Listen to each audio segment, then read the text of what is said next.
मिठड़िए डोगरे दी बोली ते खंड मिठे लोग डोगरे योद्धे ते सूर में विद्वान कलाकार ने जम्मुए दे गले च फुल्ले दे हार ने चित्र भी दिखिले बसोली ते खंड मिठे लोग डोगरे। नमस्कार। ये गाना सुनिए तो समझी दे होने कि अज दी जेड़ी गल कथ है ओदा विषय है बसोली पेंटिंग। बसोली चित्रकला 17वीं 18वीं शताब्दी दा चली आ करदी एक सुप्रसिद्ध चित्रकला है जेड़ी जम्मू दी पहाड़ियें च जम्मी ते खुशबू आंगर सारी दुनिया च फैली। रसमंजरी ते गीत गोविंद दे विषयें उपर चित्र बड़ी सादगी कन्नै बनाए गेदे न। इसदे च सजावट अलंकरण ते चटकीले रंगे दा इस्तेमाल इसी बखरी के शोभा दिंदा है। इसदे च बूटे पत्तियां ते बेलां भी बड़े के खास तरीके कन्नै उन्हें बनाया जंदा है ते ओह बड़े के शैल लगदे न। इयां ते बसोली चित्रकला दे प्रचार प्रसार आस्ते बड़े लोकें अपना योगदान दित्ते दा ते अजे भी देआ दे न। उन्हें सारें की मेरा प्रणाम। आज कनेक्टिंग टू द रूट्स दे माध्यम कन्नै मैं तुसें गी मिलाने जा करदियां 3 ऐसी हस्तियें कन्नै जिन्हें अपने अपने तरीके कन्नै बसोली चित्रकला दे विस्तार आस्ते सराहने जुगा कम्म कीते दा है। जेह्ड़े केई लोग इंग्लिश च कंफर्टेबल न, कई लोग हिंदी च कंफर्टेबल न ते कई लोग डोगरी पसंद करदे ते मैं कोशिश करगी कि तिन्ने भाषाएं च गल कत्थ करने दी मिक्स करिए जिसी जेह्ड़ी भी भाषा आंदी ओह्दे च केह् गल करे। First of all, I'd like to introduce you to the renowned Basoli painting artist, Mr. Surinder Singh Baloria. He was the one who introduced me to Basoli painting at a very young age, and he has been a guide and guru to many upcoming and established artists. He has dedicated his entire life to Basoli painting and spirituality. He belongs to Basoli but lives in Udhampur, and he has been teaching in APS Udhampur as the art teacher since 1999, I think. We'll try to know more about him in this session. Next, we have with us SSP Mr. Shakti Pathak ji. He is the founder and guiding spirit behind Vishwasthali, which is a Basoli-based NGO working to preserve, disseminate and develop the cultural heritage of the old historical town of Basoli and its miniature art, as well as the Basoli Pashmina shawl. Welcome to the discussion, sir. Thank you. Next, I'd like to introduce you to Ms. Priyanka Sambyal. Academically, she's working on the culture and politics in Jammu region. She's doing PhD in Punjab University, Chandigarh, and she has successfully completed research on Basoli painting as a part of her cultural study. So welcome, Priyanka ji. So my first question is for Baloria sir.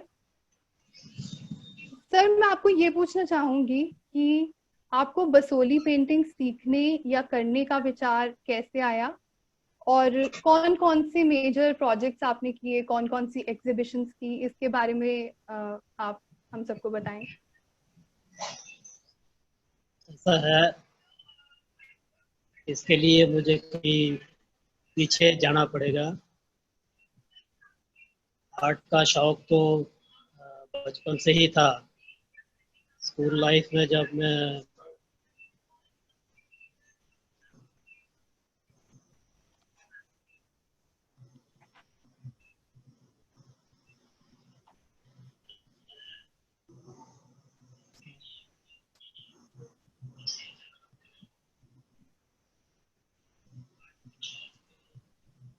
Art का शौक तो मुझे बचपन से ही था।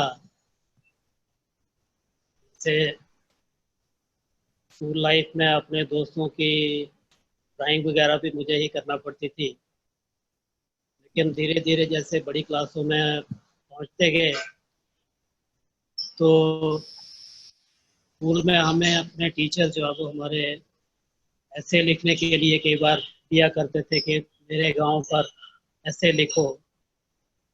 तो जब भी वो हमें दिखाया करते थे तो अक्सर यही सुनने में मिलता था कि मेरे गांव की पेंटिंग बहुत अच्छी थी, मेरे गांव में का आयुर्वेद बहुत अच्छा था, मेरे गांव में कपड़ा बहुत सुंदर बनाया जाता था, बहुत अच्छा बनाया जाता था। लेकिन हर चीज़ के साथ बस था लगता था। तो मुझे ऐसा लगता था कि भी मेरे गांव में पेंटिंग इतनी अच्छी हुआ करती थी, लेकिन आज क्यों नहीं है। उस टाइम ना तो कोई पेंटिंग देखने में आती थी, ना ही कोई ऐसे साधन थे कि कहीं कोई बुक्स में हम देख पाते। और उन्हीं दिनों हमारे कसौली में नवरात्रे जो है वो बहुत प्रसिद्ध हैं, दशहरे बहुत प्रसिद्ध हैं। तो दशहरों के टाइम में 12 बजे तक तो दशहरा होता था और उसके बाद 12 बजे के बाद नाटक हुआ करते थे। बसोली में एक नाटक बहुत प्रसिद्ध था जो लगभग हर साल हुआ करता था, जिसे मैं भी देखता था। उसका नाम था कानी। कानी डोगरी में कहा जाता है, डोगरी में कानी कहते हैं, लेकिन हिंदी में उसको हम कलम कहते हैं। पेन होते हैं तो लिखने के लिए पेन होता है तो हम उसको कलम कहते हैं। जैसे बसोली कलम, पेंटिंग की भाषा में कलम ब्रश को कहा जाता है। अलग अलग स्टाइल जो है वो, जैसे बसोली कलम हो गई, कांगड़ा कलम, चंबा कलम, ऐसे कलम जो है उसको डोगरी में कानी कहा जाता है। तो कानी नाम से एक ड्रामा था जो सारे का सारा बसोली चित्रकला पर ही आधारित था, जिसमें हर साल एक डायलॉग जो है वो मुझे बड़ा प्रभावित करता था। तो ड्रामा, उसमें एक सीन आता है कि बसोली का राजा जो है वो अपने दरबार में बैठा हुआ है और उसका मंत्री जो है किसी चित्रकार को लेकर आता है उसकी पेंटिंग दिखाने के लिए, क्योंकि बसोली का राजा काफी कला प्रेमी था, कला पारखी भी था। तो उसमें दिखाया गया है कि मंत्री जैसे ही वो चित्रकार की पेंटिंग उस पर दिखाता है राजा को, तो राजा बस देखता ही रह जाता है और काफी देर तक देखता रहता है। और आखिरकार मंत्री उसको पूछता है कि महाराज, इस चित्रकार को कुछ कोई इनाम वगैरह देना है, कुछ क्या करना है इसका। तो लग रहा था कि शायद पेंटिंग पसंद आ गई है महाराज को। लेकिन एक दो बार पूछने के बाद भी राजा कुछ नहीं बोलता, उसका ध्यान नहीं टूटता, वो पेंटिंग को देखता ही रहता। आखिरकार 3-4 बार डिस्टर्ब करने के बाद फिर राजा चित्रकार से पूछता है, डोगरी में पूछता है कि चित्रकार जी, ये मूर्तां गल्लां की नहीं कर दियां। अब चित्रकार कहता है कि महाराज, ये मूर्तां गल्लां लगी पौन करना ते तेरे ते ये सूरतां के करनियां फिर। तो कहने का मतलब ये है कि वे बसोली की पेंटिंग इतनी अच्छी हुआ करती थी कि देखने वाला जो कहने पर मजबूर हो जाता था कि आखिर जो बात क्यों नहीं करती। तो ये डायलॉग लगभग हम हर साल देखते थे। और ग्रेजुएशन करने के बाद बसोली पेंटिंग ट्रेनिंग सेंटर भी खुल गया था। ग्रेजुएशन के बाद मैंने जो संकल्प किया कि बसोली चित्रकला जो कभी इतनी प्रसिद्ध थी कि हर कोई देखने वाला मजबूर हो जाता था कहने के लिए कि ये बात क्यों नहीं करती है।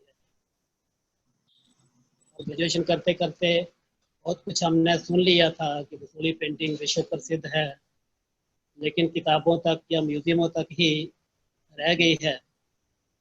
तब मैंने ये संकल्प किया था कि भी मैं ग्रेजुएशन करने के बाद कोई सर्विस नहीं करूँगा, इस आर्ट को रिवाइव करने के लिए ही मैं अपना जीवन समर्पित कर दूंगा।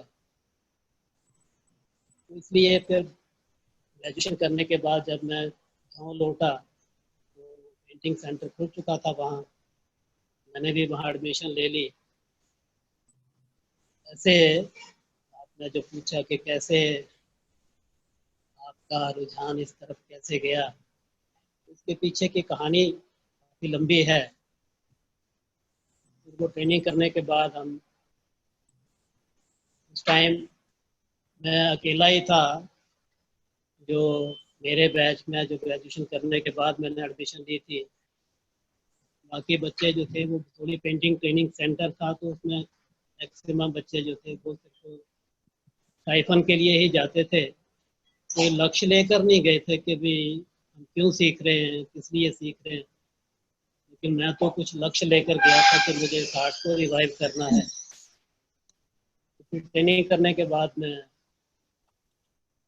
गांव छोड़ के निकला आया था। पहले तो गांव में ही काम किया काफ़ी, फिर गांव छोड़ के जम्मू चला आया और अभी उधमपुर में काम कर रहा हूँ।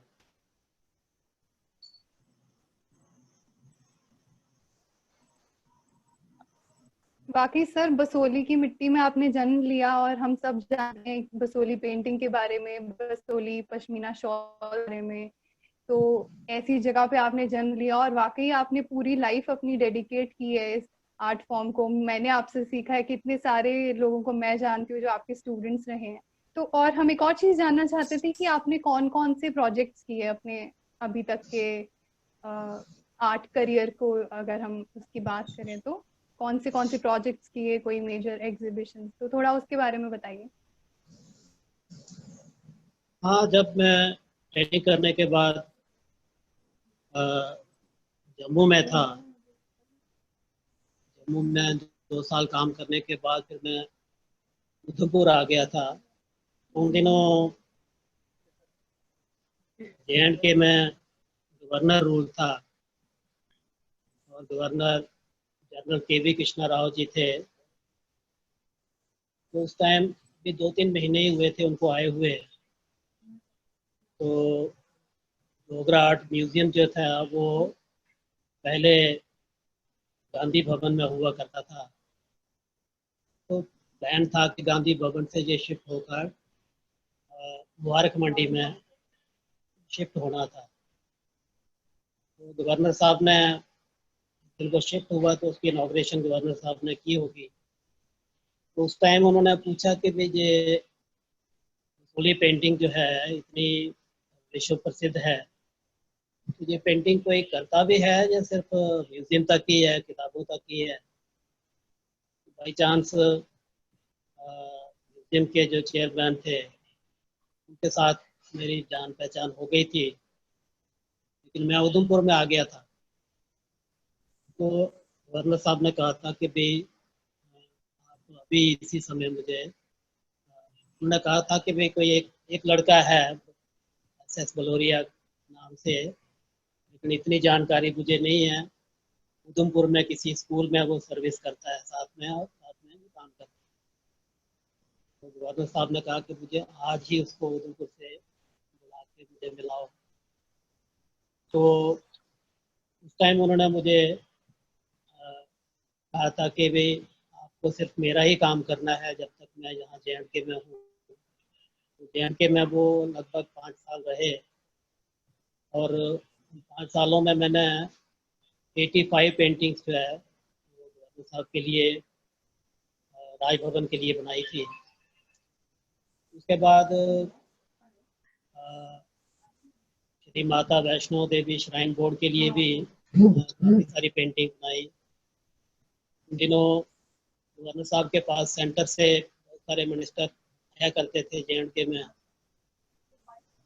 जहाँ से कोई गिफ्ट देने के लिए बसोली पेंटिंग से बढ़िया कोई और चीज़ थी नहीं। बसोली पेंटिंग मुझसे ही बनवा के वो गिफ्ट देते थे। तो एक बार BJP के फॉरेन मिनिस्टर, फाइनेंस मिनिस्टर भी रहे वो बाद में, मिस्टर जसवंत सिन्हा जी, वो आए थे। उन्होंने मुझे 2 बार ऑर्डर दिया था।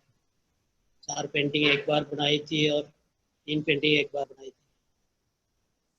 उन्होंने ही मुझसे 2-3 पेंटिंग राष्ट्रपति भवन के लिए भी बनवाई थी।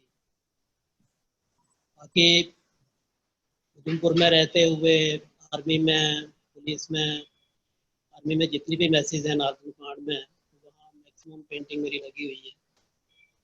और इस आर्ट को रिवाइव करने के लिए फ़िलहाल मैं आर्मी पब्लिक स्कूल में टीचर हूँ। तो हमारे स्कूल में बसोली आर्ट को रिवाइव करने के लिए बाकायदा क्लब बने हुए हैं। तो बसोली पेंटिंग क्लब बना हुआ है। उसमें जो बच्चे बसोली पेंटिंग सीखना चाहते हैं वो बसोली पेंटिंग क्लब में आ जाते हैं। तो वो रेगुलर वो पेंटिंग सीख रहे हैं। और वास्तव में ये कला सिखाने के लिए, जहाँ तक सिखाने की बात है, तो वो ऐसे बहुत ज़्यादा टाइम मांगती है। शिष्य जो है वो गुरु के साथ ही 20 घंटे रहे, गुरु शिष्य परंपरा के अंतर्गत। तो ऐसे मेरे 2 शिष्य जो है वो काफ़ी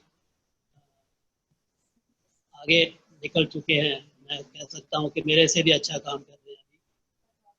मिस्टर सोहन सिंह बलोरिया मेरा भतीजा भी है और शिष्य भी है। मेरे साथ ही रहते, खाना पीना सारा साथ में रहते हुए 24 घंटे काम करना। तो और साथ में उधमपुर से एक अरुण शर्मा दूसरा शिष्य है, जो काफ़ी अच्छा काम कर रहे हैं और काफ़ी इस समय एस्टेब्लिश आर्टिस्ट हैं। और भी बहुत सारे आर्टिस्ट जो है वो मैंने तैयार किए हैं, जो काफ़ी अच्छा काम कर रहे हैं। ये 2 तो अच्छे नोड आर्टिस्ट हैं। आपने जिक्र किया कि मैंने अभी, हाँ, आपने भी मुझसे सीखी है, या और भी बहुत सारे नेहरू स्कूल में सर्विस की है, तो नेहरू स्कूल से भी काफ़ी अच्छे आर्टिस्ट निकले हैं जो काम कर रहे हैं अपने तौर पर। APS से भी काफ़ी अच्छे आर्टिस्ट जो है वो काम कर रहे हैं। अभी भी जहाँ मैं रहता हूँ तो बच्चे आते हैं मेरे पास सीखने के लिए। अपना काम भी करता हूँ और सिखा भी रहा हूँ, क्योंकि घर से निकला ही था मैं इसी लक्ष्य को लेकर के, मुझे इस आर्ट को रिवाइव करना है। तो रिवाइवल के लिए सिर्फ मैं अकेला ही काम करता रहूं वो पॉसिबल नहीं था। इसलिए मैंने काम के साथ साथ सिखाने का भी साथ में रखा। और अभी मैं समझता हूँ कि बहुत सारे आर्टिस्ट मैं भी सिखा रहा हूँ और भी बाकी आर्टिस्ट जो है वो काम जो कर रहे हैं, तो काफ़ी सारा काम हो रहा है बसोली आर्ट में। थैंक यू सर, आपने इतना विस्तार पूर्वक इस क्वेश्चन का आंसर दिया। My next question is for Pathak sir. Sir, please tell us about विश्वस्थली NGO.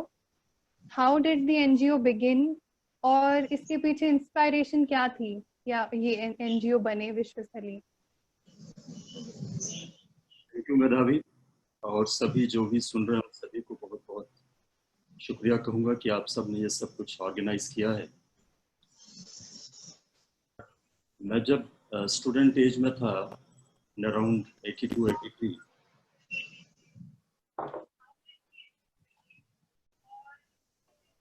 और तब मैं क्योंकि हरियाणा में था, और वहाँ से जब बसोली पेंटिंग को मैंने देखा तो मन में एक वैसी फीलिंग हुई कि अरे, मैं तो एक छोटे से गांव से आया हुआ हूँ, और वो छोटा गांव जो है नेशनल म्यूजियम की एक गैलरी के बहुत बड़ा स्पेस ऑक्यूपाई किए हुए है। और वो फीलिंग थी, वो जो एक स्वाभिमान वाली फीलिंग थी, वो एक मन में कहीं बस गई। 93 जब मैं वापस आया हूँ जम्मू में, CSIR की लैब में मैंने ज्वाइन की, और सेम ईयर कुछ अपने साथियों से मिलकर के विश्वस्थली नाम की NGO हमने स्टार्ट की। विश्वस्थली क्योंकि बसोली का पुराना नाम है, तो उसी नाम से हमने स्टार्ट किया। जो हमारी आइडेंटिटी से जुड़ी हुई चीजें रही, पेंटिंग है, पश्मीना है, आयुर्वेद है, गीत है, और जैसा भी बलोच साहब बोल रहे थे कि दशहरे, बसोली की रामलीला अभी 2 साल पहले कंट्री के सबसे बेस्ट दशहरों में मानी गई, सबसे खास मानी। तो ये सब चीजें ध्यान में थी, इसलिए हमने विश्वस्थली स्टार्ट की 93 में, और उसके बाद वो जारी है। Thank you so much sir, आपने ये काफी नई चीजें बताई दुशहरे वाली की, कंट्री की सबसे बड़ी दुशहरे का उसे उसे उस उससे नवाजा गया उस चीज से। तो अब मेरा अगला सवाल है प्रियंका जी के लिए। Priyanka ji, please give us an introduction to Basoli painting. Since you come from an academic background, we'd like to know how you see this exquisite art form.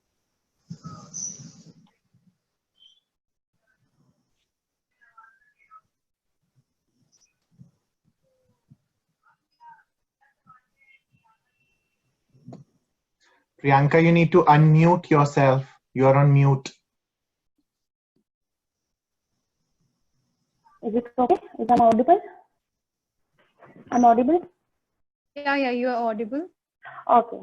So thank you so much, Madhavi. Thank you. And I would like to give my thanks to the whole team of International Dogra Society for giving me such a lovely, wonderful platform to speak up and to reach out all the Dogra lovely people across the globe.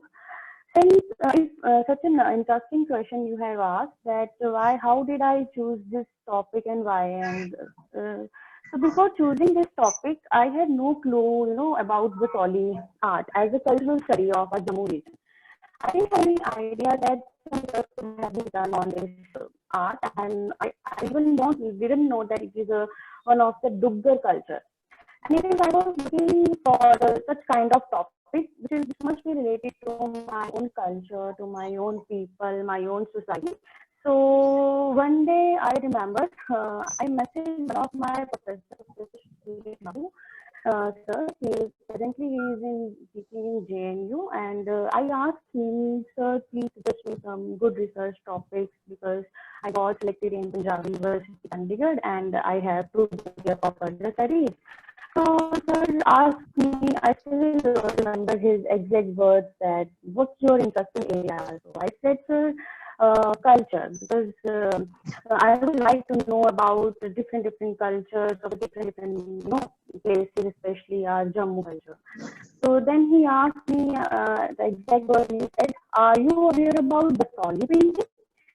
I said, "Yes, sir, Basoli painting, because I know during my childhood, I went to one of my relatives' home, and there I saw the pictures, and on pictures on some.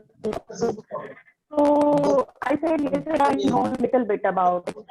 So sir, then he said that there is a group in Basoli, and they are giving training to the youngsters to learn the method of the Basoli painting. So he said, try to see the art and culture, the foothills of Himalaya with special reference to Basoli painting. So he told me, go visit Basoli totally. So for that, I am really, really thankful to sir. And then I went to Basoli for my pilot study, and like this, my journey has started.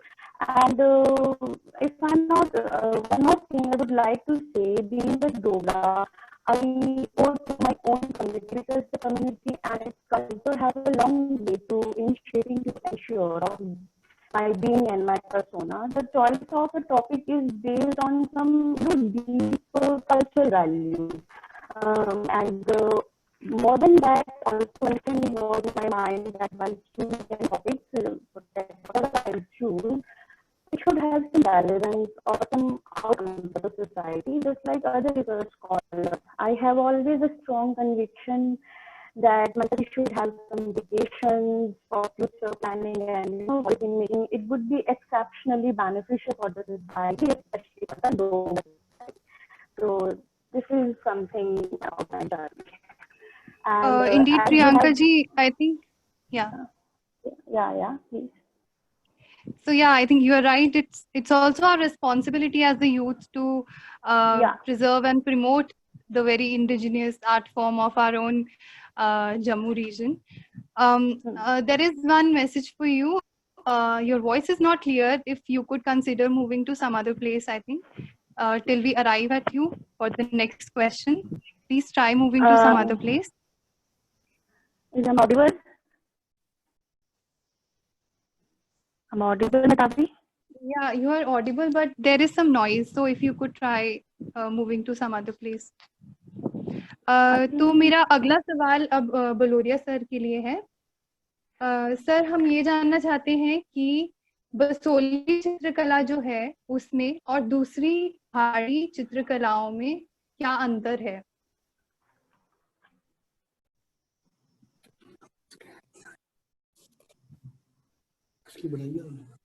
Baloria sir.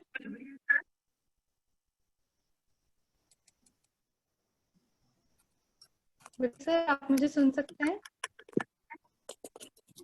Yes. Medhavi, I think he's on mute. Okay, never mind. So we'll ask the next question to Pathak sir meanwhile. Sir, my question for you is, what all does the NGO Vishwasthali do to preserve and promote the cultural heritage of Basoli? मेधावी, आपके panel पे सभी डोगरी समझते हैं? Sorry? आपके panel में जितने लोग हैं, जितने भी ऑडियंस में हैं, सभी डोगरी समझते हैं? सर, हमारे पास कुछ यूएसए से भी लोग जुड़े हैं, कुछ इंडिया से हैं, कुछ तो मिक्स्ड ऑडियंस है. ओके. सो ऐसा था कि आपने जो पैनल बनाया है, इस पैनल में भी अपने आप में चीजें काफी क्लियर होती. फर्स्ट आपने बलोरिया साहब को अबेंडन रहा है, लेकिन अबेंडन आर्ट के कुछ आर्टिस्ट जब ये रिवाइवल का काम एट बसोली, तो उन्होंने ये सारी स्टार्ट की. बलोरिया साहब भी शायद इस चीज को एक्सेप्ट करेंगे कि स्कूल को ज्वाइन किया वो परवेज दीवान साहब का स्टार्ट किया था. तो एक जम्मू का ही एडमिनिस्ट्रेटर, जम्मू का ही एक आईएएस ऑफिसर, उसको थोड़ा दर्द हुआ, उसको महसूस हुआ कि मुझे इस आर्ट को रिवाइव करना है. और उसने जब बसोली में उसकी पोस्टिंग होती है, उसने वहां पर पेंटिंग का एक स्कूल खोला. और उसमें ये फर्स्ट जनरेशन, रिवाइवल की फर्स्ट जनरेशन बलोरिया साहब तैयार होती है. कहीं ये चीज ध्यान में आई कि आर्टिस्ट तैयार हो रहे हैं. अब जैसे बलोरिया अपने स्टूडेंट्स तैयार कर रहे हैं, लेकिन अधिकतर आर्टिस्ट आर्ट आगे चले, ये कहीं ना कहीं ज़हन में इनके पास है. तो आर्ट को प्रिजर्व करना, प्रमोट करना है, उसको किसी मुकाम तक पहुंचाना है, ये कहीं ना कहीं ज्यादातर आर्टिस्ट में मिल रहा है. तो हमारा जो फोकस रहा वो ये, लेकिन हमारा जो फोकस रहा कि अगर नेशनल म्यूजिक पहचान जो है बसोली, जम्मू कश्मीर को बसोली एक पहचान देती है नेशनल म्यूजिक में, तो हमारे इस आर्ट को उस लेवल तक पहुंचाने के लिए सभी को जोड़ना बहुत जरूरी है. नो डाउट अब हमारे शुरू से साथी रहे हैं, उन्होंने बहुत ज्यादा सहयोग किया, बड़े साथियों को जोड़ा है. और मुझे ध्यान में है कि शायद 90 हमने जिसमें कि दोनों मोहन सिंह बलोरिया उस टाइम सबसे पहले बाहर निकाले गए, और फिर वो उनके आगे बड़े लेवल की डिपार्टमेंट जो आर्ट को सिर्फ कुछ आर्टिस्टों तक बांध करके ना रखा जाए. इसमें जितने ज्यादा आर्टिस्ट नए आएंगे,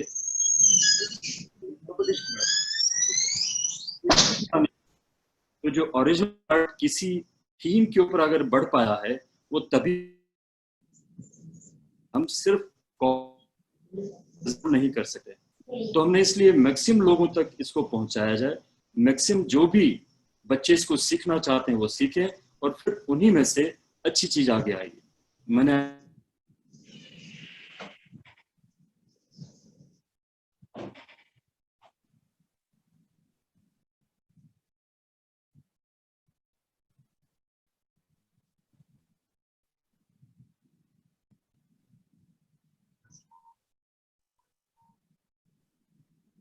Hello.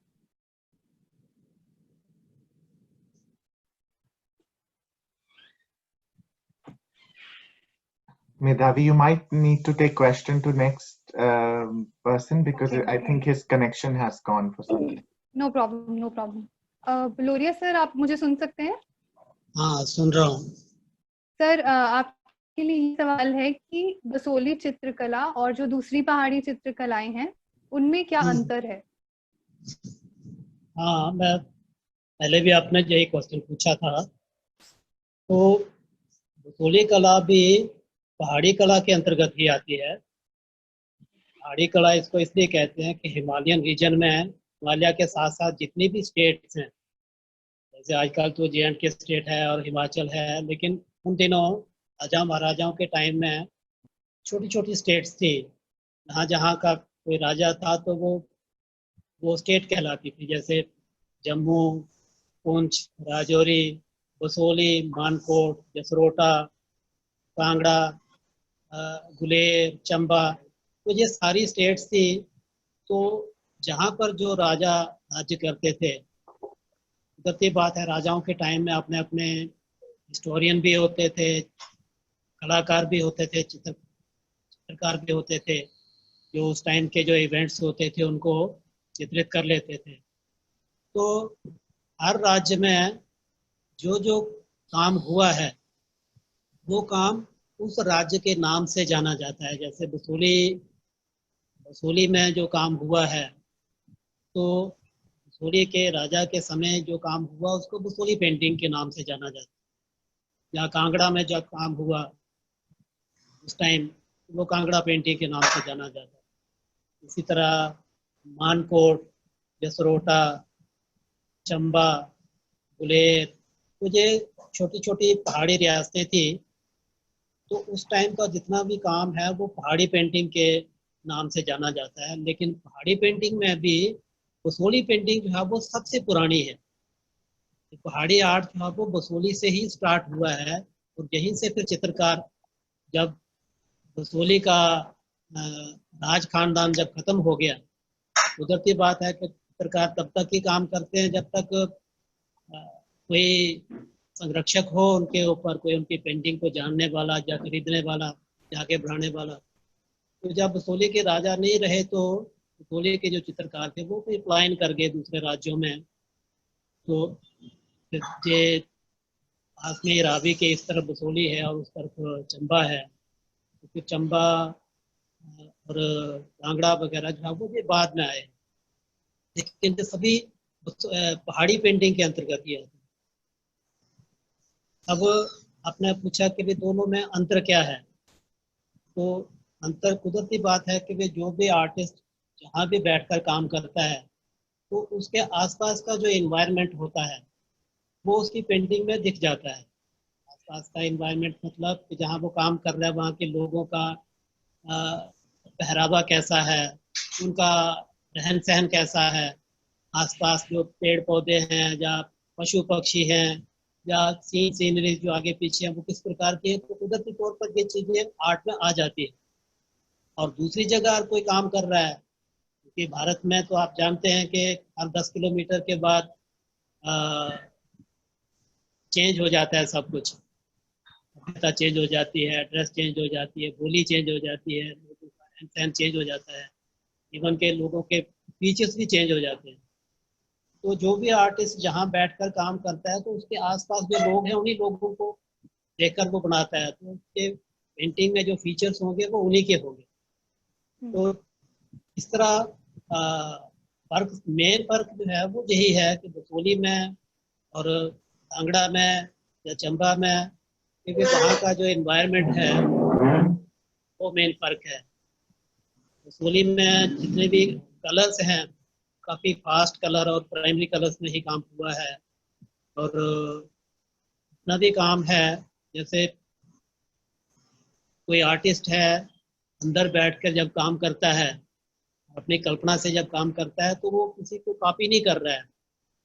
सामने मान लो कोई दूर में कोई आकाश कैसा दिख रहा है या पहाड़ कैसे दिख रहे हैं, पहाड़ों के पास जहाँ वो बैठा है वहाँ का फोरग्राउंड कैसी दिख रही है, बैकग्राउंड कैसी है, तो वो तो तब उस पिक की पेंटिंग में आएगी जब वो बाहर बैठकर काम करेगा।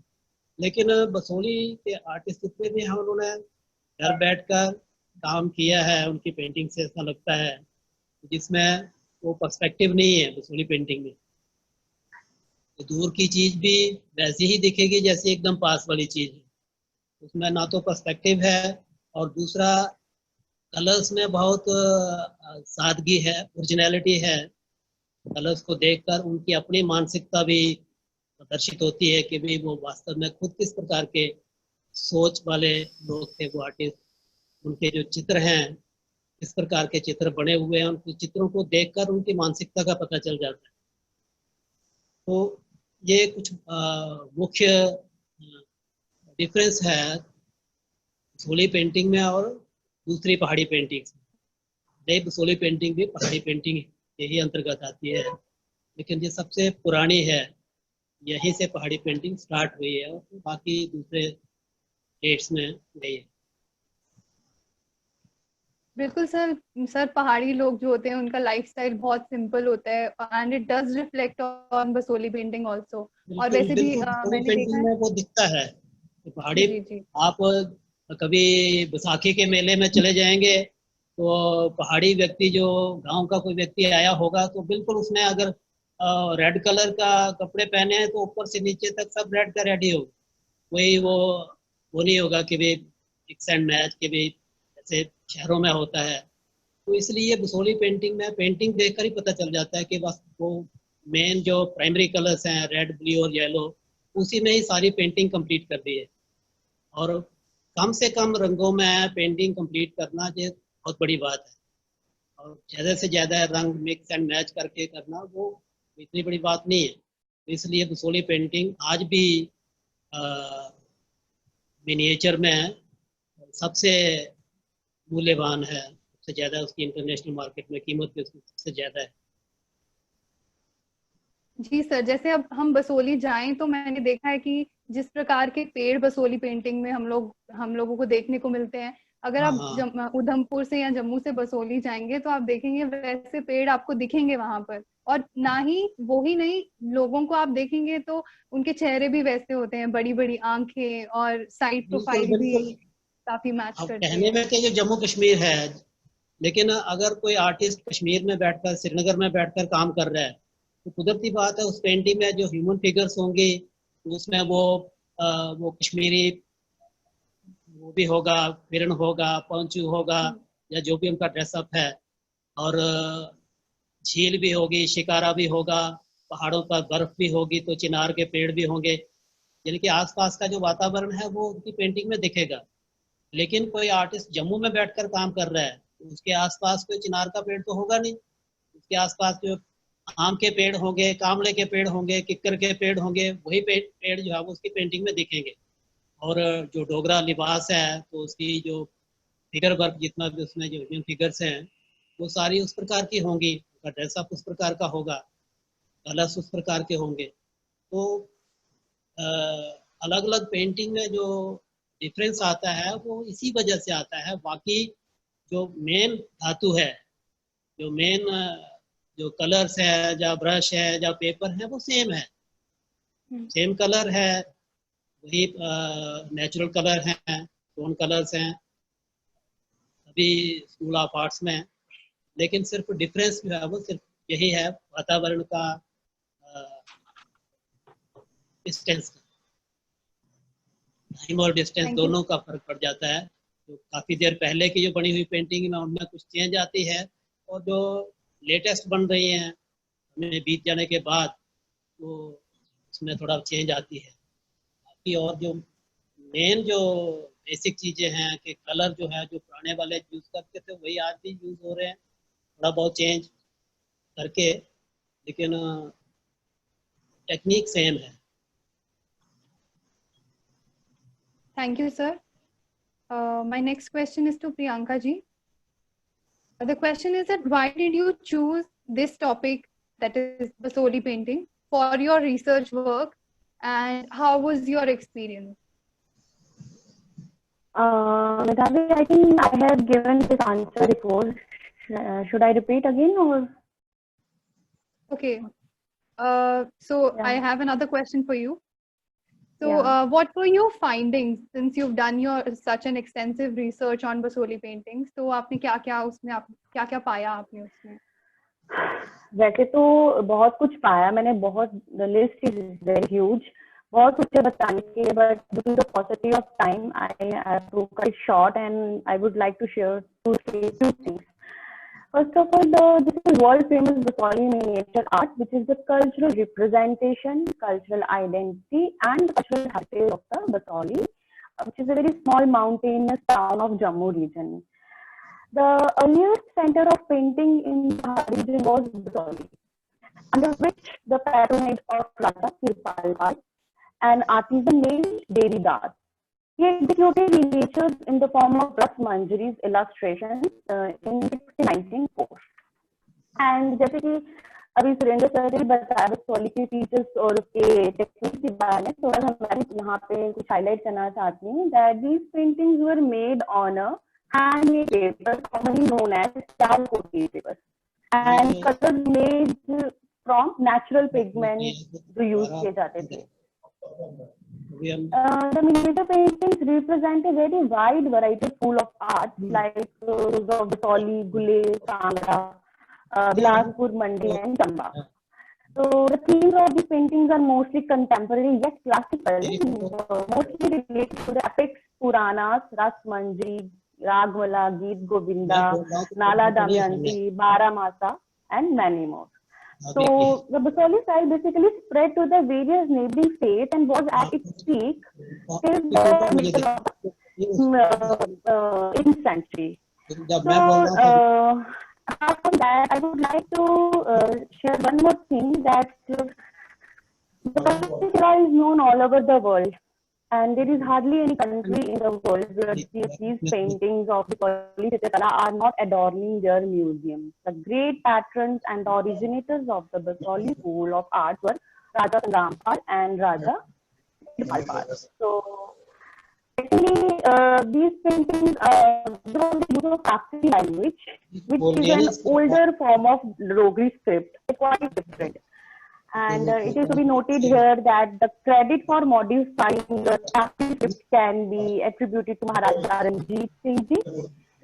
And B.P. Sharma, one of the renowned professors, he also said that Prakri has been rendered till now. And also, the Basoli school of art at its peak during the 18th century, as I said, and asserted its dominance all over the hills of northern India. And apart from them, if I would like to say one special characteristics of Basoli painting that is from other school of art, that an outer shell of beetle. Beetle is a kind of insect, a shining part of the greenish substance of the wings used. I think in which the wings of the beetle used to cut and put in the jewelers to give the impression of emerald. That is the only characteristic of Basoli painting, and can easily distinguish Basoli painting from other Pahari miniature paintings. And one more interesting thing about Basoli painting is that these paintings are usually placed or hanged on the opposite side of the window so that they can shine in the sunlight. These are the things which I have got during my field work. My respondents have told me interesting things that I really would like to share. And one last thing I would definitely talk about, that narrative. Narrative is a culturally dominant thing in ancient texts. Like there were major historical ancient texts from which the dominant cultural themes and the content material were taken in medieval Basoli paintings, and these are Ras Manjari, Ragmala, Geet Govinda. And the later half of the modern era until present time, the common scripts of ancient texts are again Ramayana, Mahabharata, Shiv Puran, Bhagavad Puran, Baramasa, Nala Damayanti. So basically, this is one of the Dogra art of our Dogra culture, which is completely a Hindu art, we can say. And the other name of these paintings are Radha paintings also. So these are the findings that I would like to share. Thank you so much, Priyanka ji. Indeed, like you pointed out, Basoli paintings look very beautiful with beetle wings, which are used to adorn them. And also, we see Nayak Nayika Bhed in Basoli paintings, which is very interesting in itself. And it's a thing of, like, people studied not just in India, but also outside of India. So thank you for answering the question. My next question is to Pathak sir. Pathak sir, क्या आप मुझे सुन सकते हैं? जी जी बिल्कुल। Sir आपके लिए सवाल है कि how do you fund the NGO और हाउ डज इट फंक्शन? मेधावी, इस सवाल से पहले मैं डिस्कनेक्ट हो गया था, उस पॉइंट को थोड़ा सा 2 लाइनों में समाप्त करूंगा। तो मेरा ये कहना था कि रिवाइवल की स्टेज में जो नए आर्टिस्ट की जनरेशन आई, हमारा पर्पस ये था कि इनको जोड़ करके एग्जीबिशंस करना, वर्कशॉप्स करना। जो बाहर के आर्टिस्ट हैं, हिमाचल के जितने स्कूल थे वो बहुत अच्छे प्रॉस्पर कर रहे थे। जैसे विकी शर्मा जी का नाम लिया प्रियंका ने, उनको पद्मश्री मिला है और बसोली आर्ट के वो एक्सपर्ट हैं, उसके ऊपर उनको पद्मश्री मिला है। जम्मू कश्मीर बसोली आर्ट को भूल गया रहा, ये बात है, कहीं ना कहीं ध्यान रखें। तो ऐसे आर्टिस्टों को जोड़ करके यहाँ के स्थानीय आर्टिस्टों को उनको इंटरेक्ट कराना, ताकि ये अपनी क्वालिटीज को इम्प्रूव करें। एग्जीबिशन लगाना, वर्कशॉप कराना, इंटरेक्शन कराना, और उसके बाद ये जो नई जनरेशन तैयार होगी, जिसमें प्रियंका जैसे स्कॉलर को टॉपिक चुनने में मदद मिले, नई रिसर्च हो पाएगी, और फिर शायद हम बसोली को एक नया आयाम या नया एक रूप दे पाएंगे। ये मेरा पॉइंट। ये जो अभी आपने फंडिंग वाला पार्ट पूछा है, तो जब हमने ये स्टार्ट की, मैं भी स्टूडेंट था और हमारे जितने साथी थे सभी स्टूडेंट, सिर्फ एक हमारे साथ एम्प्लॉय थे जो कि जुड़े हुए थे, तो तभी से हम मंथली कंट्रीब्यूशन करते रहे हैं। आज की डेट में भी हमारा पर मंथ जैसे सिम लगता है, तो हर एक के अकाउंट से एक फिक्स्ड अमाउंट है जो कि कट जाता है, और वो संस्था जो है उसकी फंडिंग के आगे काम आता है, उसके आगे जितने हमारे प्रोजेक्ट्स होते हैं उनमें वो काम आता है। इसके अलावा कुछ एक हमारे साथ और भी हैं जो कि थोड़ा जनरसली कंट्रीब्यूट करते हैं, जिसकी वजह से हमारे अपने जितने प्रोग्राम होते हैं उनको हम आगे चला पाते हैं। Thank you so much sir. आप पुलिस में इतनी बड़ी पोस्ट में होते हुए भी आप ये भी एनजीओ का काम भी करते हैं, ये बहुत बड़ी इंस्पायरेशन की बात है हम सब के लिए। और ये आपने बिल्कुल सही कहा कि बूंद बूंद से ही तालाब बनता है, तो हर एक आर्टिस्ट को हमें चाहिए कि सब आर्टिस्ट को जोड़ें और एक कम्युनिटी बने जिससे कि सब एक दूसरे से इंस्पायर होके और काम करें इस चीज में। तो thank you so much for answering sir. मेरा अगला सवाल बलोरिया सर के लिए है। बलोरिया सर, आप मुझे सुन सकते हैं? हाँ हाँ बिल्कुल सुन रहा हूँ। सर सवाल ये है कि आपने बसोली चित्रकला को आगे बढ़ाने के लिए और दूसरों को सिखाने के लिए क्या प्रयास किए? ऐसा है, हर आर्टिस्ट का आर्ट फील्ड में आने का एक अपना अपना मकसद होता है।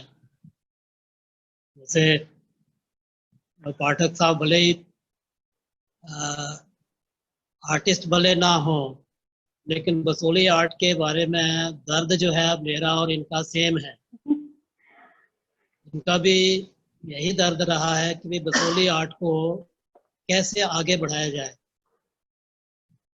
अभी तो ये आज भी वर्ल्ड फेमस है, वर्ल्ड के बड़े बड़े म्यूजियमों में बसोली पेंटिंग्स हैं, आपको दिख जाएंगी, पेंटिंग भी दिख जाएंगी, बुक्स दिख जाएंगी, काफ़ी नाम है। लेकिन बसोली में बसोली के लोग जो है वो उसको सीखें और उसको आगे बढ़ाएं, इनका भी यही लक्ष्य रहा है अपने ढंग से। सर, हाँ जी, क्या आप मुझे सुन सकते हैं? हाँ हाँ हाँ हेलो हाँ हाँ बलोरिया सर। हाँ जी जी सर, अब आप बोलिए, आपकी आवाज नहीं आ रही थी। अच्छा अच्छा, इसका मतलब मैं फिर से शुरू से, हाँ मैं बात कर रहा था कि जी सर। आपने जो क्वेश्चन पूछा है कि इस आर्ट को रिवाइव करने के लिए कोई प्रॉब्लम्स आई हैं, तो प्रॉब्लम्स तो जरूर हर एक को आती हैं। मैं जब इस आर्ट फील्ड में आया हूँ तो एक मैच्योर स्टेज में आया हूँ, बचपन में नहीं आया था, और कोई लक्ष्य लेके निकला था कि नहीं मुझे इस आर्ट को रिवाइव करना है। इसी तरह पाठक साहब का भी बसोली के होने के नाते, हम दोनों बसोली के हैं, बसोली के होने के नाते उनका भी सेम दर्द है कि कैसे इस आर्ट को, बसोली के आर्ट और बाकी आर्ट्स को भी कैसे रिवाइव किया जाए। लेकिन रिवाइवल के लिए इतना काफ़ी नहीं है कि भाई आप अपने तौर पर पेंटिंग करें और अपना ही सिर्फ हम नाम हमारा हो और काम हो। रिवाइवल के लिए बहुत कुछ त्याग भी करना पड़ता है, बहुत कुछ सहन भी करना पड़ता है। जिनको सिखाना होता है उनको भी सहन करना पड़ता है। किसी को सिखाने के लिए भी इतनी आसानी से नहीं सिखाया जा सकता। उसके नेचर को, उसके हर प्रकार के बहुत कुछ देखना पड़ता है और काफ़ी मेहनत से दूसरों को सिखाया जा सकता है। मैंने ये पहले भी आपसे बताया था कि जैसे अपने तौर पर बसोली में भी पेंटिंग ट्रेनिंग सेंटर जो है वो विश्वविद्यालय की तरफ से खोला गया है। वहाँ भी बच्चे सीख रहे हैं लोकल। और मैं जहाँ पर हूँ उधमपुर में, मेरा भी लक्ष्य यही है कि अपने काम के साथ साथ मैं यंगस्टर को भी साथ साथ सिखाता रहूँ। तो आप जानते हैं कि मैं आर्मी पब्लिक स्कूल में टीचर हूँ। तो स्कूल में मैंने मैनेजमेंट से कह के बाकायदा बसोली आर्ट को रिवाइव करने के लिए बसोली आर्ट क्लब बनवाया हुआ है। तो जो बच्चे बसोली आर्ट सीखना चाहते हैं तो वो बसोली आर्ट क्लब में हैं। तो बाकायदा सारा साल पेंटिंग के आर्ट के पीरियड में, क्लब के पीरियड में वो बच्चे पेंटिंग सीखते हैं बेसिक। और बेसिक सीखने के बाद फिर वो आगे जो आर्ट को आगे अपना लक्ष्य बनाना चाहता है तो वो फिर आगे बढ़ते हैं। वो मुझसे भी सीखते हैं, आगे किसी भी आर्टिस्ट से सीख सकते हैं, लेकिन स्कूल में बेसिक चीज़ें सारी सिखा दी जाती हैं। और जहाँ मैं रह रहा हूँ वहाँ भी बच्चे मेरे से आकर बसोली पेंटिंग सीखते हैं। तो रिवाइवल के लिए काफ़ी प्रॉब्लम्स आपने बात करी कि भाई क्या प्रॉब्लम्स कोई आई कि नहीं आई। तो प्रॉब्लम तो खैर आती हैं। पेंटिंग आदमी सीख तो जाए, आर्टिस्ट पैदा तो हो जाए, लेकिन जब तक उसका कोई सोर्स ऑफ इनकम नहीं हो, उस आर्ट को कोई खरीदार उसको ना मिले, कोई मार्केट ना मिले, तो प्रॉब्लम आती है। अपने तौर पर तो हमने इनके गवर्नमेंट को काफ़ी कोशिश की कि भी गवर्नमेंट की तरफ से कोई हेल्प मिले। फाइन आर्ट्स कॉलेज में ही कोई 16 hours एक सब्जेक्ट जो है वो इंट्रोड्यूस किया जाए, या और भी गवर्नमेंट अपने तौर पर बहुत कुछ कर सकती है। लेकिन काफ़ी कोशिश करने के बाद गवर्नमेंट की तरफ से तो कोई नहीं सहयोग मिला। लेकिन फिर सोचा कि भाई गवर्नमेंट नहीं सहयोग कर सकती तो अपने तौर पर हम जो कुछ कर सकते हैं वो तो करें। अपनी संस्था के तौर पर जो कुछ कर सकते हैं वो तो करें। तो वो तो कर रहे हैं। मार्केटिंग का जो है वो अपने अपने तौर पर जितनी जितनी ये पेंटिंग ऐसी तो नहीं है कि भाई मिनटों में बन जाती है। तो जितनी भी कोई एक आर्टिस्ट बना पाता है तो वो उसके अपने अपने लिंक्स हैं, अपने अपने बायर हैं। लेकिन अगर कोई आउटलेट हो गवर्नमेंट की तरफ से, कोई गवर्नमेंट के सहयोग से, तो फिर क्या है कि बाकी आर्टिस्ट भी जो सीख रहे हैं वो थोड़ा ज़्यादा इंटरेस्ट से आगे बढ़ सकते हैं।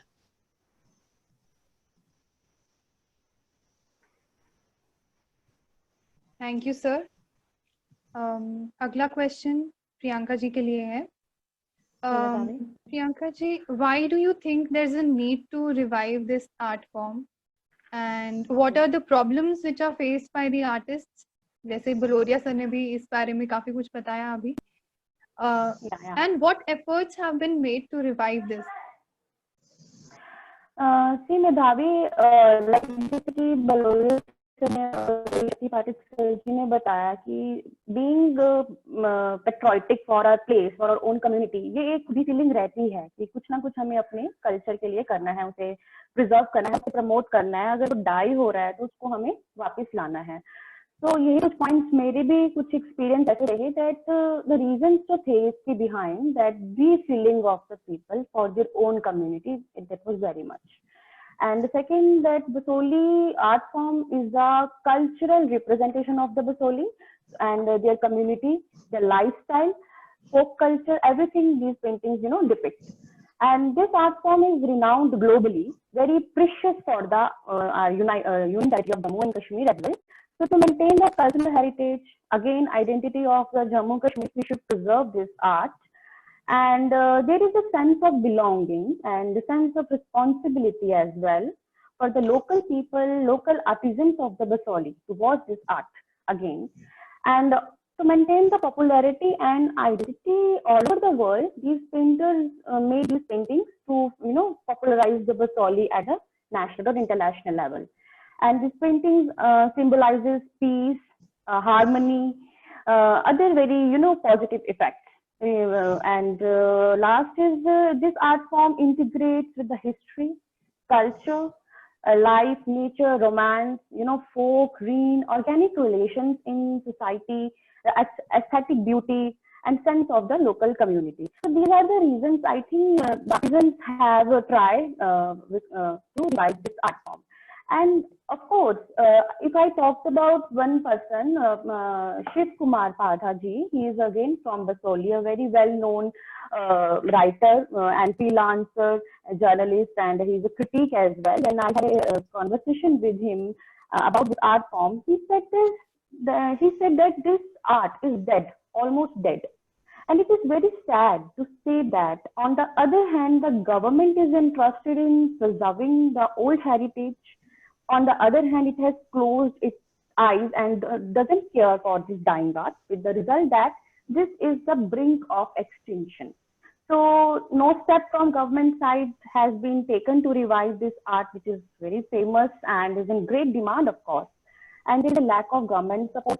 We need basically, as he has suggested, we need some research centers at the police, so that we can produce some, colors, some colors, natural colors, or other material for making a painting. And one more thing, he has said that there is so much of rivalry among the artisans also. There is no coordination among the artisans. See, very handful of artisans has remained in this art form. So it is very, very important that all should come together and join together and try to promote and preserve this art form. So again, I have some other reasons that why people are, what are the challenges or problems are facing by the local people. That there is no life, life careers, there is no scope, no job, no future as far as this art is concerned. And there is no, again, there is no market. There is no regular market, no platform to sell these replicas, the replicas of the Basoli paintings. And due to lack of money, finances are very, very biggest problem. And again, there is no job career. And one more thing, the 2-year diploma for learning this art form is of no use. And there is no development of art and cultures in the foothill of Himalayas. And again, there is no special recognition or, acknowledgement has been given to this art form. I have also mentioned last time that this art form, this particular art has been included with the handicraft, the Directorate of Handicraft, which is again is not, worth for this art form. And if I talked about again market clientele base, and there is no such specific high-profile clientele base within the country and abroad to where these paintings are sold. And also there is a problem in locating a stable clientele base because of low income or lack of resources for the sake of maintenance of the art. As Baloria sir has said that artisans can do sacrifices or compromises by decreasing the amount of painting. So at the end, there is no profit. And one really important thing that sometimes the cost of these paintings in lakhs or sometimes nothing. Or more.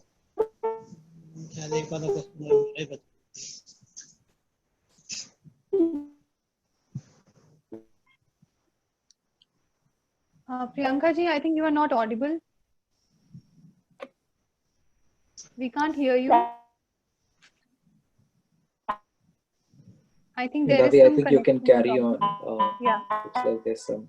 So it's my last question to Pathak sir.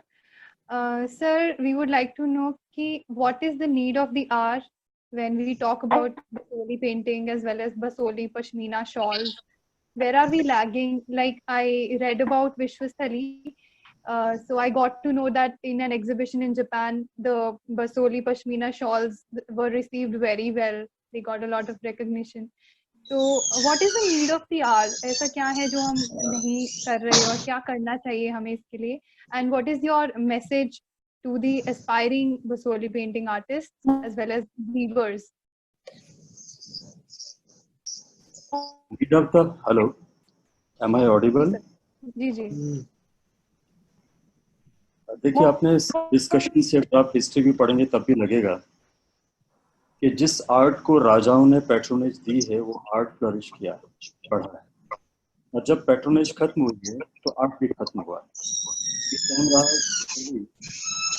मुंह से ज्यादा ही rich state रही, हम तो नहीं। और यही वजह था कि जो पश्मीना के जो वीवर्स थे, तो लगभग 1200 के लगभग वीवर्स, वो कश्मीरी उठ करके जब बसोली में आकर के सारी सारी वीविंग करते थे, क्योंकि उनको पैट्रोनेज थी, उनको वाला लाभ वहां से मिलता था। ऐसे ही पेंटिंग में भी कि अगर माना मुगल दरबार में बसोली के राजा को या राजकुमार को बुलाया जा रहा है तो वहां पर उनकी सीट, और वही आर्टिस्ट फिर वहां पर आकर के पेंटिंग बनाते हैं। तो पैट्रोनेज बहुत बड़ा था। आज तक हमारे पास जो बसोली आर्ट है, वो जैसे बताया प्रियंका ने कि वो हैंडलूम हैंडीक्राफ्ट डिपार्टमेंट का हिस्सा है, जिसमें आपको एक स्कॉलरशिप 500 रुपए का महीने का दिया जाता है, और बच्चे को बाद में एक डिप्लोमा का सर्टिफिकेट भी ढंग से नहीं मिलता। जिसके आगे कहीं ड्राइंग का टीचर लगना हो तो उसके लिए भी वो एलिजिबल नहीं। तो अब पीछे कुछ समय में शायद सरकार ने कुछ ITI में ये वाला कोर्स इंट्रोड्यूस करना शुरू किया है, शायद फाइन आर्ट्स कॉलेज में भी इसके लिए कुछ नया कोर्स स्टार्ट करने की कोशिश हो रही है। तो मेरा पॉइंट ये था कि सबसे पहले रिक्वायरमेंट इसकी डिग्री या इसका डिप्लोमा, उसका सर्टिफिकेट सभी बच्चों को मिलना चाहिए, और वो जिन बच्चों के पास ऐसा डिप्लोमा या सर्टिफिकेट है वो कहीं ना कहीं आर्ट टीचर लगने के लिए एलिजिबल होना चाहिए। First requirement. सेकंड, मुझे ये लगा पिछले दिनों कुछ टाइम मुझे भारत सरकार में भी काम करने का मौका लगा, तो यूनेस्को की लिस्ट में हेरिटेज जैसे सिटीज बनते हैं।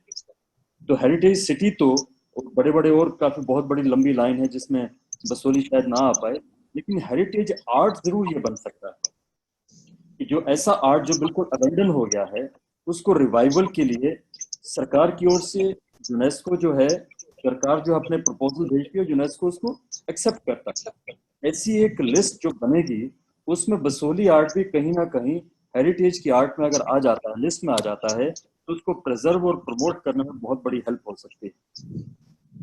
और तीसरा पॉइंट ये कहूंगा कि जो भी हमारे आर्टिस्ट हैं जहां पर भी काम कर रहे हैं, बलोरिया साहब ने भी पहले क्लियर किया कि हर पहाड़ी आर्ट बसोली आर्ट नहीं, हर मिनिएचर आर्ट जो है वो भी बसोली आर्ट नहीं।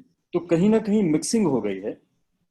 बसोली का आर्ट सिखाने वाले जम्मू में भी हैं, बसोली का आर्ट सिखाने वाले आजकल पठानकोट में भी हैं, हिमाचल में भी हैं, लेकिन जो ओरिजिनलिटी है उस ओरिजिनलिटी को कहीं मिस ना किया जाए। वो ओरिजिनलिटी अगर बनी रहेगी तो उसके ऊपर ग्रोथ के चांसेस बनेंगे। अगर वो ओरिजिनलिटी खत्म हो जाएगी तो ऑफशूट्स तो बहुत दिखेंगे, लेकिन कहाँ से क्या पैदा हुआ है वो हमें क्लियर नहीं होगा। तो जो ओरिजिनलिटी है वो प्रिजर्व जरूर होनी चाहिए। ये तीन चीजें मेरे को लगता है ये जरूरी है। एक आपने और क्या सवाल पूछा था सर? और सवाल ये कि आप जो भी एस्पायरिंग बसोली पेंटिंग आर्टिस्ट हैं या पश्मीना वीवर्स हैं जो कि इस चीज में करियर बनाना चाहते हैं, तो उनके लिए आपका क्या मैसेज होगा? पश्मीना के ऊपर मैं कुछ ज्यादा बोल नहीं पाया हूँ। पश्मीना भी हमारा आज स्टेज ये है।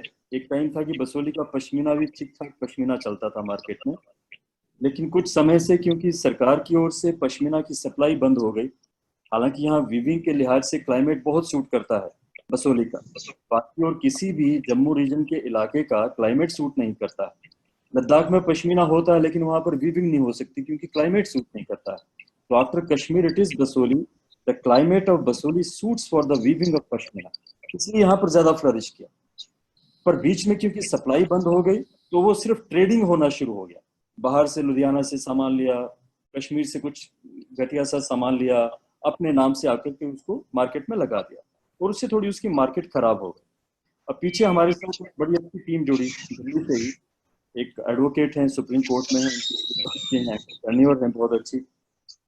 उन्होंने यहाँ पर आकर के जो ओरिजिनल पश्मीना है सिर्फ उसी के ऊपर काम किया। अभी तक उनकी सिर्फ इन्वेस्टमेंट हुई है, लेकिन जो प्रोडक्ट बने हुए अप्रिशिएट हुए हैं। जो आपने जापान का जिक्र किया, जो जापान में वो गए, उनकी ताज होटल के साथ भी बात, उन्होंने कहा जी हम आपका प्रोजेक्ट लगा लेंगे, हम अपने काउंटर के ऊपर लगाएंगे। पर कहीं ना कहीं क्योंकि कश्मीर डोमिनेट करता है, तो अभी थोड़ा सा वो स्ट्रगल का फेज चल रहा है। पर आने वाले टाइम में मुझे लगता है कि बसोली पश्मीना भी एक अपना नाम बनाने में दोबारा से कामयाब होगा। उस लाइन के ऊपर भी हम काम कर रहे हैं। यहाँ तक रही जो नए आर्टिस्ट हैं, उनके लिए मैसेज वाली बात है, ये वो क्या करना चाहिए। मुझे लगता है कि आज के ज़माने में जब कंप्यूटर का ज़माना है और अच्छे से अच्छे आर्ट हम कंप्यूटर के ऊपर बना सकते हैं, बढ़िया सी बड़ी पेंटिंग हम कंप्यूटर के ऊपर बना सकते हैं, तो हम दोबारा बाबा आदम के ज़माने वाली ये ब्रश और ये सब चीज़ें लेकर के क्यों बनाना चाहते हैं। पर इसकी तह में जाना बहुत ज़रूरी है। बेसिकली ये आर्ट पुराना है, लेकिन वो आर्ट जिसकी वजह से हमारी आइडेंटिटी बनी, कि आज भी हम उसको याद कर रहे हैं, या नेशनल म्यूजियम में वो उसकी पेंटिंग जो है वो डिस्प्लेड है। वो जो वैल्यूज हैं, जिन वैल्यूज के ऊपर ये आर्ट बना है, उन वैल्यूज के साथ जोड़ना है। जब हम उन वैल्यूज के साथ जुड़ जाते हैं, तो मुझे लगता है कि हम आज के युग में भी वैसी चीज पैदा कर सकते हैं जो कि कंप्यूटर के युग में भी सबको प्रभावित कर सकता है। तो उसके साथ जुड़े रहना बहुत बहुत जरूरी है। और मेरी यही सभी जो भी इस फील्ड में आना चाहते हैं या इसके ऊपर आगे कुछ करना चाहते हैं, मेरा यही मानना रहेगा और यही कहना भी रहेगा कि जो इसकी वैल्यू सिस्टम है उसके साथ जुड़ें, उसको समझें, और तब जाकर के वो धरातल से जब जुड़ेंगे, तब इस आर्ट को नया मुकाम देंगे और एक नई पहचान बनवाने में मदद करेंगे। Thank you so much, sir. So rightly said that nothing matches the nuances of a hand. हम हाथ से जैसा काम कर सकते हैं वो मशीन्स परफेक्ट काम कर सकती है, पर जो हाथ की बात है वो मशीन्स कभी नहीं कर सकती, जो इमोशंस एक आर्टिस्ट के अपनी पेंटिंग के साथ जुड़े रहते हैं. And people get fascinated by the minute detailing, simplicity of Basoli painting. And we all know that Basoli Pashmina shawls are so much in demand, like they are loved and cherished by one and all. So we hope somehow that glory is restored. We all would love to see that glory restored again. Thank you so much, sir, for answering my question. अब मेरा आखिरी सवाल Baloria sir के लिए है. Sir, मेरा सवाल ये है कि आप बसोली पेंटिंग में रुचि रखने वाले लोगों को, खासकर युवाओं को, क्या संदेश देना चाहते हैं?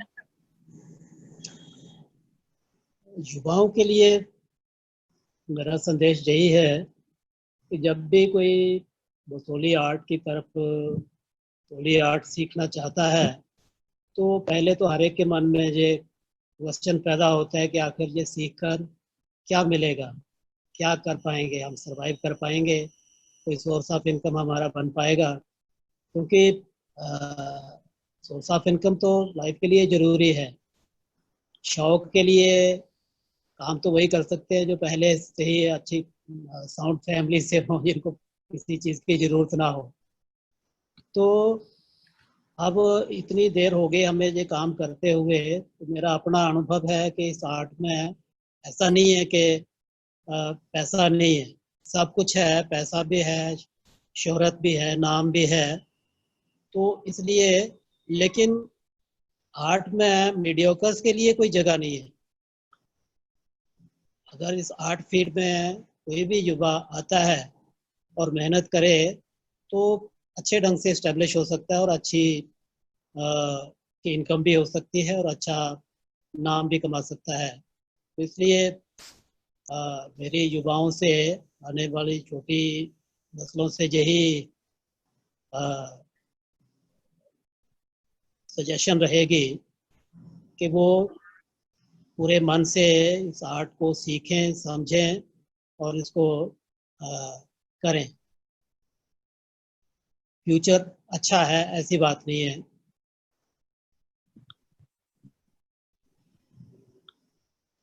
Thank you so much, sir. So moving on to the end of this discussion, I think it was a very enriching discussion for everyone, and I hope that it did some value addition to everyone's knowledge. Thank you, Baloria sir, for joining us and sharing your rich experiences with us. Thank you, Pathak sir, for sparing time from your hectic schedule. Thank you, Priyanka ji. our representative from the youth side. Now I'll pass on this discussion to Lalit ji from International Dogra Society. So we will move on to question and answer round. We have some questions lined up for everyone. So yeah, Lalit ji. Thank you, Medhavi. Can you hear me? Yeah. Okay. First of all, thank you to Baloria sir, Pathak sir, and Priyanka. All of you have been fabulous today. And, you know, this session has given us so much knowledge. And we at International Dogra Society would like to do more of it to create more awareness about Basholi arts. Some things which were touched, I want to just say a few things on that. One is the Basholi Pashmina. I'm not sure if many know that there is a girl which is involved with International Dogra Society, Kanika Gupta from Jammu. She started a project 5 years back here, Karma Fruits, where she exhibits Basholi Pashmina only from Jammu region in London. And she's done that in Christmas fairs, and she's done that in, you know, online as well. And it has been very successful. She's right now on maternity, so she's taking a little bit break. But I'm sure that, you know, we have people who are working towards it. And Basholi art we see everywhere in British museums, Sotheby's, Christie's, New York. So, you know, internationally it is very well known. One question which I would like to ask, I think Priyanka's gone off because she was having some electricity issues, but to Baloria sir and to Pathak sir, sir, I see that many art forms like Madhubani from Bihar. I can hear. Kalamkari from, oh, hi, Priyanka. And Kalamkari from Andhra Pradesh, Sora Arts from Orissa, and Matani Pechadi from Gujarat have gone on fabrics now. You have beautiful saris, you have dupattas, kurta pajamas, you know, ladies salwar suits in it. So when it goes on the fabric, it becomes a walking exhibition. It is a talking point for many conversations. Is there any way we can work, or maybe because you are running an NGO on it, can it be seen on fabric? Because then it could be taken to fashion designers. It can go in another notch, you know. Very soon it can reach international markets. So any thoughts on taking Basoli arts to fabric? Already we are on this project. Right? Oh, wow. Yeah. Good. Good. So we are doing experiment on that. Only one issue is there. Because in dyeing, we are using only natural colors for this pashmina. But in painting, we use so many other colors also. So there is a somewhat hitch. But otherwise, we are doing experiment, and I hope we will be successful in near future. And then I'll certainly let you know that how much we have achieved. That is great, sir. We would love to see that, and you know, if you kindly give us any input or suggestions, then that will be more helpful to us. Definitely we'll do our best. Now we'll open to audience. If I think there was somebody by the name of Anmol Sharma and some others who had few questions. Nakul, can you hear me? Yes, I can. If you can hear me. Yeah, please go. Sure. So Pathak sir, you know, you touched upon that project which you are working on, right? From Team Ideas, we would like to say that, you know, we're happy to collaborate on that. And in case you think, right, we can definitely showcase, you know, or do some kind of exhibition once you are ready with the products in London. So please keep in mind, and yeah, we'll happy to take it forward. Sure. And I'll connect you with my team who are working on this. Perfect. So, you know, my question is somewhere related to what you touched upon, right? With Shakti sir, you also mentioned, and to Medhavi as well, you know, because she's a young artist and running her own organization like Parola, right? So, you know, and I've been a huge fan of Basoli art, right? I have grown up looking at Baloria sir's painting, right? You know, we used to admire them so much, right? When he was painting all the time. He was my school art teacher. So that was my first exposure to the major art form, right? But when we were setting up our house, we wanted the art, you know, Dogra art and handicraft to be present in our house, right? And when we were exploring, you know, this art form online, especially Basoli paintings online, we found a very limited footprint, digital footprint of Dogra art. And don't you think that artist and the NGO like yours carry a major responsibility of changing the way you are marketing your product. And I'm sorry, I'm calling it product, but I'm just talking from the commercial aspect of it, right? The new channels have to be explored by the artist as well, right? Whether it's Instagram, whether it's Facebook, and which are being done by many other regions and many other artists, right? To stay relevant in times like these, right? To market your product, to increase the global outreach. I think not only in the art form, the commercial aspect of the art form also, the artists should be trained. That's my suggestion, and I would like to understand from you, Shakti sir, in your NGO, and Medhavi, from your side, Parola side, right? That what should be done, to make people aware of the commercial aspect of it, right? To how to stay relevant in times like these, right? Because it's not only the art form, but the technology behind it, the digital aspect of it, and the global outreach also has to be looked into, right? It's a very good suggestion, Nakul. You are Nakul, no? Yes. Actually, the artists who are in this field, except Medhavi and this new generation artists, this old generation of artists, they were satisfied with the progress what they had achieved. So their contacts, their purchasers, I think they were leading a satisfied life. But now, in modern times, nowadays, of course, we need such platforms. And you have just shown your interest that something can be done on this aspect also, and certainly we'll look into it. And Medhavi is also doing, if she's doing on this line, then we'll, I think, coordinate and do whatever is possible. Absolutely. Sure. Medhavi, I think this is a very good starting point where you can look at exploring an online platform for selling Basoli art, right? That'll be a good starting point for many of the young artists as well. Yeah, I think I think I should mention here that I'm a textile designer. I am doing my master's in textile design from National Institute of Design, Ahmedabad, and we are like we lay a lot of focus on indigenous art forms, and we always try to bring forward indigenous art forms in ways, maybe by having some of its implementation on textiles, like you said.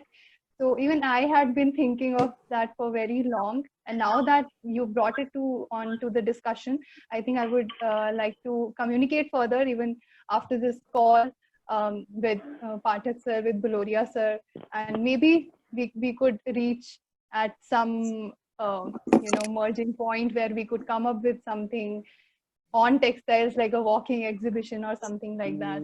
That would be really good. Absolutely. I just have one last question, and this is for Priyanka, right? Or whoever has an information can pick this up. So I see there's a very strong resemblance of Basoli painting with some of the art forms, right? You already touched upon Pahari paintings, right? But when you go to certain Rajput paintings as well, right? When we were in Jaipur, we saw certain paintings, right? So there was a lot of resemblance there. And recently I was looking at some of the Persian art styles, right? There are certain paintings in Shahnameh, which is a very important Persian manuscript, which was written in 1977 AD, somewhere around that time. And then art form in that particular book is very similar to Basoli painting. So is this painting inspired? It's very local to the region or to our country, or it has a broader global connect or global inspiration? So if you have done that kind of research, or if something like that came in your research, I would be curious to understand that. That's a very interesting question. Actually, my area of research was basically only Basoli art. The focus was only Basoli. Since there is a lot of art schools, Pahari painting, different Pahari painting schools, as you have said, Rajasthani paintings or Mughal paintings. But Basoli painting is completely different from rest of the paintings. And I think some research should be done on it, the comparison study between the Basoli painting and other art forms. There should be a study should be done on it, so that we can distinguish Basoli painting separately. As Shakti Pathak sir has said, that lots of mixing is going on. Skills and techniques has been mixed up with like some we have picked up something from Rajasthani, some we are picking up from Mughals, and we are giving it it's the name of Basoli painting. That is I would say a pseudo art. So these are the things that we have to look upon. So I have done not much on that part.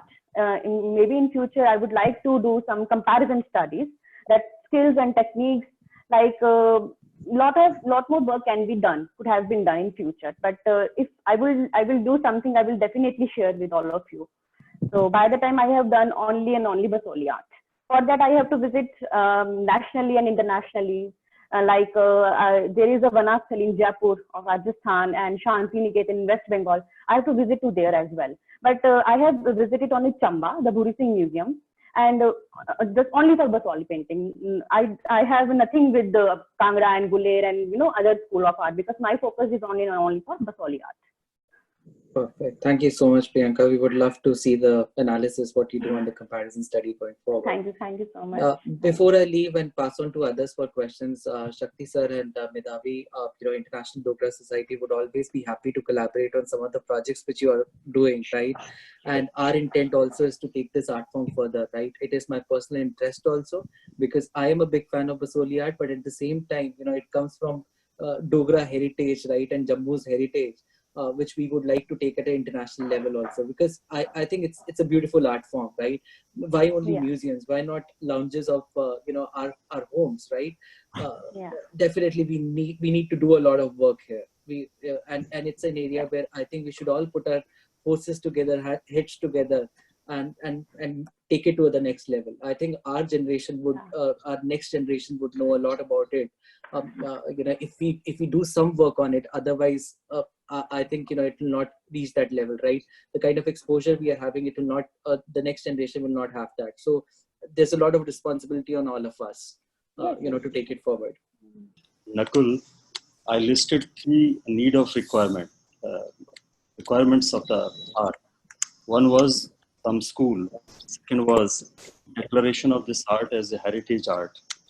And this one is 4th one, which you are saying, that we need passionate lovers also who want to contribute for this art, for its preservation, for its promotion. And that is very welcome move. And we will be happy. Rather, I think Dogra art will be happy that such lovers are there and they are spread throughout the world and they will contribute a lot. Sure. Thank you so much, sir. Thank you. So next question, I think Anmol has a question. Anmol, if you're online and if you would like to ask, there's a question from Anmol. I think he is not online. No, he is there, but he's on mute, Nakul. Okay, can you okay. speak to him to unmute? I cannot unmute him. I can just ask him to unmute. Oh.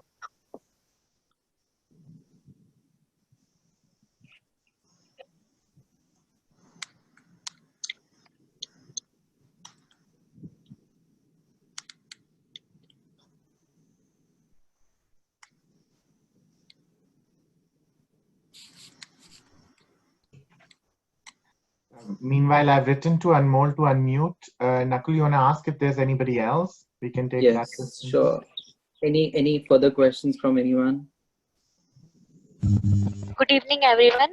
I want to ask that Basoli paintings are influenced from which school of art? Gloria ji. Basoli school of art से Basoli painting जो है वो बसोली एक जम्मू कश्मीर में है। बसोली एक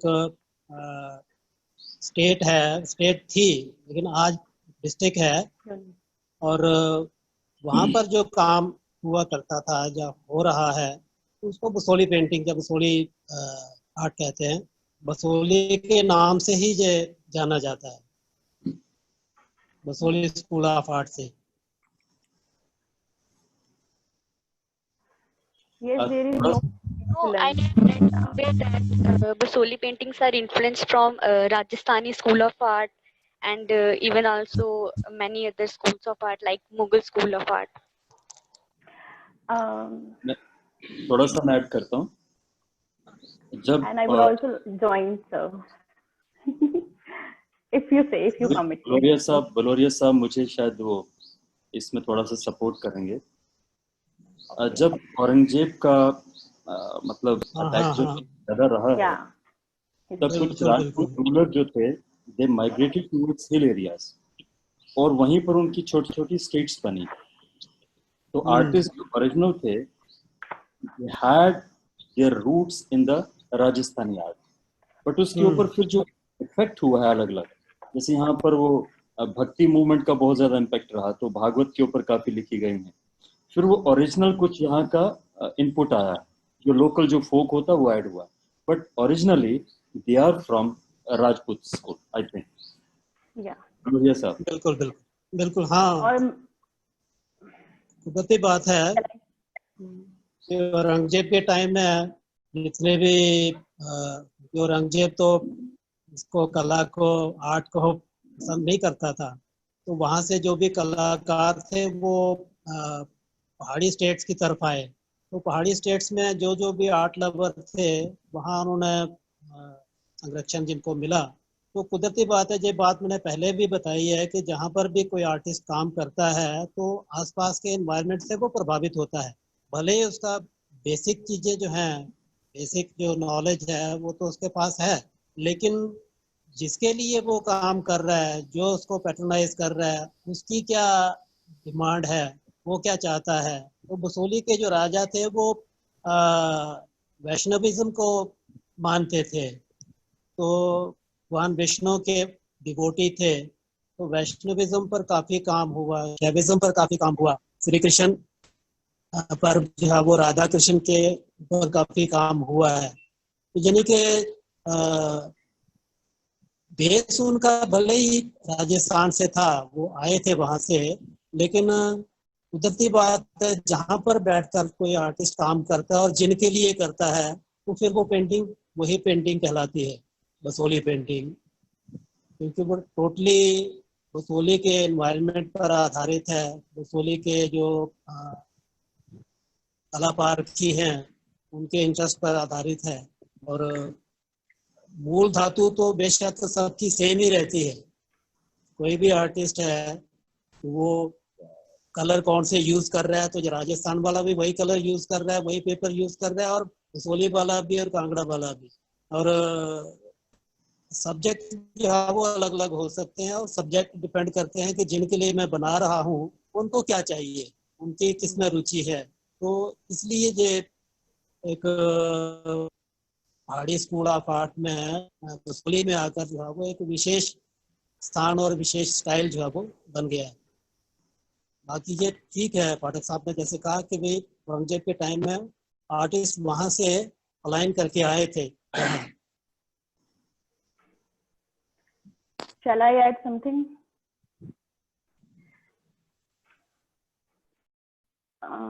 So go ahead. Anmol, actually there is a brief history. If we look back into the history part, basically the Pahari miniature paintings, they occupy the place of pride in the art map of the world, and it is a generic name, or we can say the umbrella name for the paintings which flourished in the formal feudal or princely states in the Himalayan foothills back to 17th or 19th century, and it flourished from the Jammu region to the Garhwal region.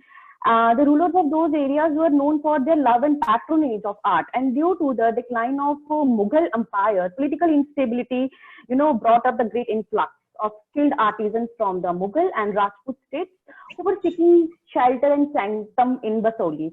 So, if you are saying about Rajasthani miniature, here is a point that the miniature paintings can be distinguished from the Mughal paintings by their brilliance of color and minuteness of decorative details, and from Rajasthani miniatures by their lyrical quality and romantic atmosphere of the hills. So it was a time of Amritpal.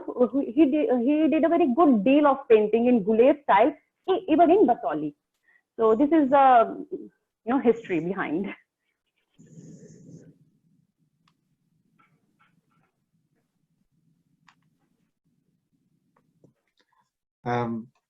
Is there anybody else who wants to ask any question before we sum it up? मैं थोड़ा नकुल के कुछ प्रश्न का उत्तर देना चाहता था। जी sir. जैसे नकुल ने कहा कि बसोली आर्ट को जो एक टिपिकल बसोली स्टाइल है उसको उसके साथ छेड़छाड़ ना करते हुए क्यों ना इसको हम थोड़ा इसमें परिवर्तन लाके इसको थोड़ा कमर्शलाइज भी कर सकते हैं। तो मैं शुरू से ही इसी मानसिकता से रहा हूँ। भले ही मेरे जो सीनियर हैं, जो बुजुर्ग हैं बसोली में, वो मेरे ख्याल से थोड़ा डिफर करते हैं, लेकिन मैं ये मानता हूँ कि भाई बसोली आर्ट का जो ओरिजिनल स्टाइल है वो तो बना रहे, लेकिन क्यों ना जो बहुत सारे लोग ऐसे होते हैं कि भाई जो थोड़ा सिंपल काम करके और थोड़ा उसमें अर्निंग भी हो, तो ऐसे मेरे अभी 2-3 स्टूडेंट जो है वो फाइन आर्ट्स कर रहे हैं मेरे से ही, अपनी पब्लिक स्कूल उधमपुर से निकले हुए। वो 2 तो जम्मू में कर रहे हैं और एक पंजाब में है।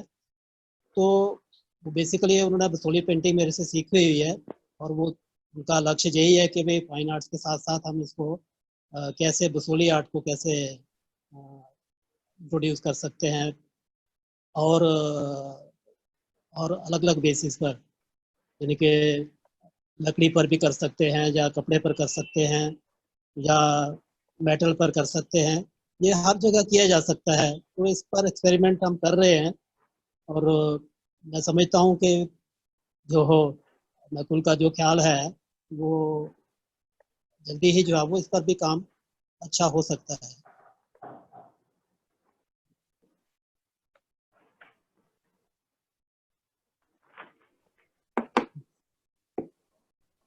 Nakul? Yes, sorry, I was talking on mute.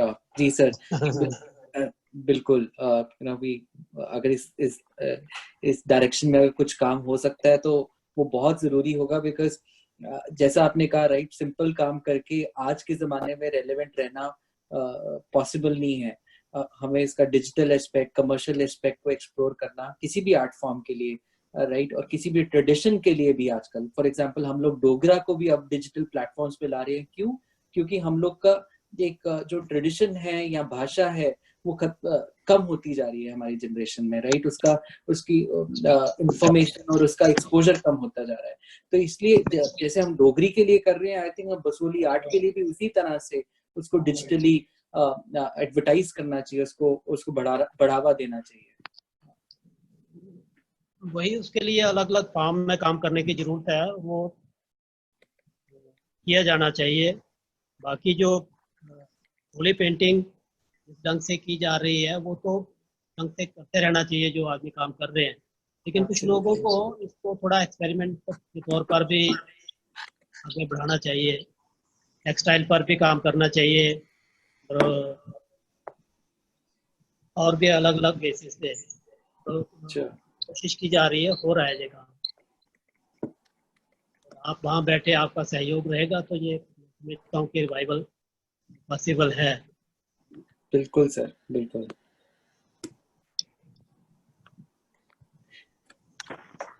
Good. So Lalit, would you like to close the session? No more questions are there in the end. मैं यही आप सबको बहुत ज़्यादा थैंक यू कि आप हमारे साथ जुड़े और आज हम सबको इतना ज़्यादा बसोली पेंटिंग के बारे में और अबाउट पश्मीना सब पता चला। एंड होपफुली जितना भी आपने आज बताया कि फ्यूचर में हो रहे की संभावना है, so we will take it further, we'll stay connected and also offline after this session, and we hope to again regain popularity of our arts around the world. Thank you so much, everybody. Thank you so much, ideas. Thanks a lot. Thank you. Thanks.